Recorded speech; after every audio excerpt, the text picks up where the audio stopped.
Hi, you are on the Revenge Eddie channel. I was 38 when fire taught me how quickly a life can be boiled down to what fits in a trunk.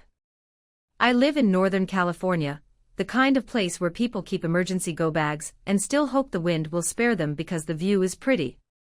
The day we evacuated, the sky went the color of an old bruise by noon. Cinders fell like snow that burned.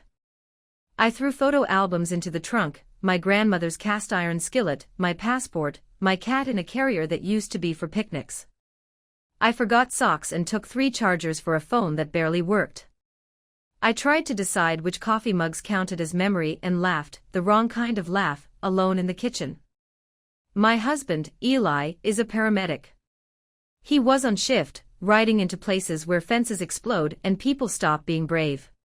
He told me to go before the road closed. I said I'd wait. He said, go. He has a voice he uses when someone is bleeding that turns the argument into gravity. I drove. The highway looked like the end of the world shuffling forward in minivans. Children clutched stuffed animals with too clean fur. A woman next to me inched along with a fishbowl on her lap, her goldfish flashing like a small stubborn sun. I turned off the radio when it started listing neighborhoods by name. Ours was third. My phone buzzed with texts, neighbors, my mother in Arizona, the county alert system. I answered none of them and gripped the steering wheel so tight my fingers remembered it for a week. We slept that first night on the floor of a high school gym 2 towns over. The lights never went off. Volunteers brought cots, then blankets, then coffee that tasted like burnt grass. My cat hid under my coat and pretended not to exist. A woman cried in bursts like a faucet nobody could fix. I kept refreshing a map on my phone that showed red squares devouring the green, as if knowing the coordinates would keep the ash from learning my address. Our house was gone by morning. A neighbor texted a photo because he thought I should hear it from someone who loved us. The chimney stood like a gravestone. The bike Eli rebuilt on weekends lay curled in metal grief. A ceramic bowl I made in high school sat on the ground unbroken, blue like a joke. I stared at the picture until my phone died. Eli came off shift after 30 hours, his face dusted the color of funeral suits. He didn't say anything for a long time. He pressed his forehead to mine and counted, like he teaches people in panic to do, in for 4, hold for 4, out for 6. We're alive, he said. My body did not believe him yet. We moved into a motel with a bedspread patterned with seashells as if that would make us feel like we were on vacation. The smell of smoke followed us like a persistent neighbor. Insurance sent a checklist that read like instructions for becoming a different person: list all possessions, approximate value, date purchased, condition on day of loss. I wrote, couch, table, lamp, toothbrush, jeans, wedding dress, the sound of Eli's laugh in the kitchen on Sundays. They wanted numbers, I kept bringing them nouns. I learned fire math. I learned how many cubic yards of debris equal 3 decades of holidays and bills, and the time Eli dropped a jar of salsa on our tile floor, and we ate pizza on the porch instead. I learned what an ash footprint is. I learned that rebuilding is a verb people use when they mean wait in line. The community center became a hive of lists. Free tarps, free masks, free advice. FEMA cards that didn't swipe the first time. A whiteboard where someone wrote need kids shoes size 3 and someone else wrote got it, and I cried because kindness can feel as sharp as loss. People posted photos of cats with singed whiskers, dogs without collars, a goat that broke into a school to eat the landscaping. We found our cat's other life there, her picture among the reunited column because a volunteer had seen me carrying the same carrier 3 days in a row and guessed correctly that cats like to run toward the place that no longer exists. My mother arrived with a suitcase full of the wrong clothes and the right love. She wanted to fold things, I handed her papers instead. We argued over small things because the big thing stood in the room like a wet wall.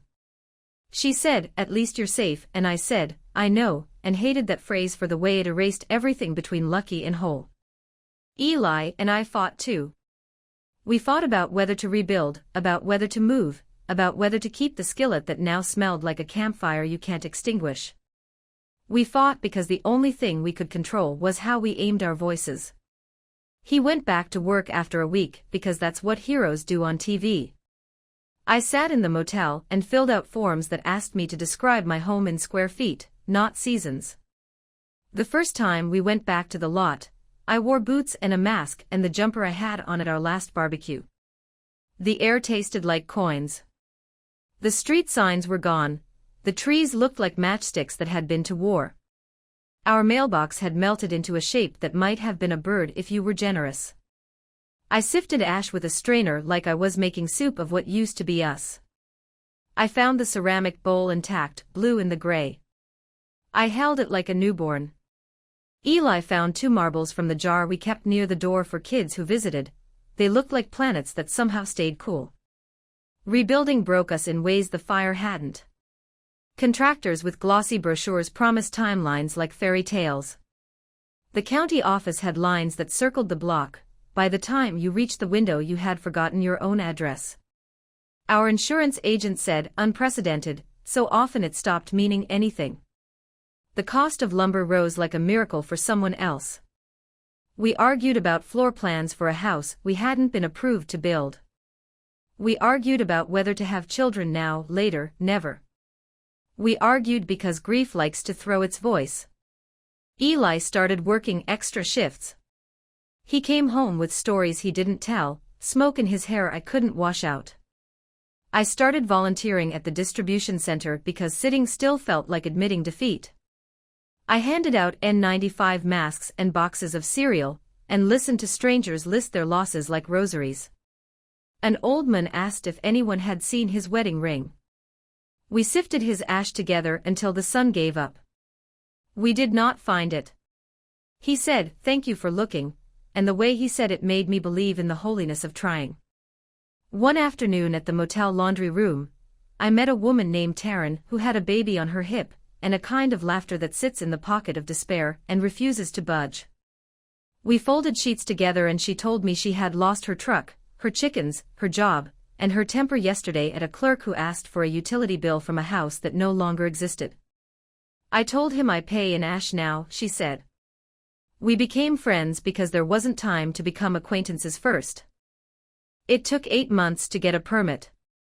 It took 9 to realize we couldn't afford the house we had drawn. It took 10 to admit we were tired of living in a place where autumn had become a threat. We drove to Oregon on a weekend under a clear sky that felt like a lie and looked at a rental with a patch of grass big enough for hope.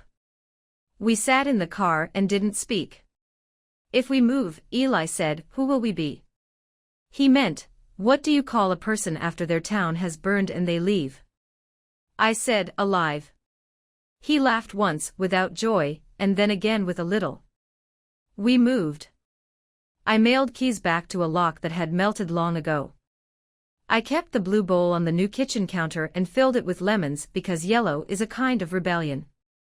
I got a job at a bookstore that smells like paper and possibility. I stack novels about people surviving impossible things, and I believe them more than I used to. Eli took a job with the county EMS. The first week he came home smelling like rain. We still tense when the wind goes mean. We still check the sky the way other people check stock prices. Last month we drove back for a memorial. The lot looked like a lesson in geometry, new frames on old foundations. Our street had houses again in outlines, then skeletons, then siding. Kids rode scooters down a road that had once been a river of evacuation. At the community center a whiteboard still hung, but the columns had changed, offering couches, hiring, garden starters. Taryn handed me a carton of eggs from new chickens, as if to prove a theory about repetition and faith.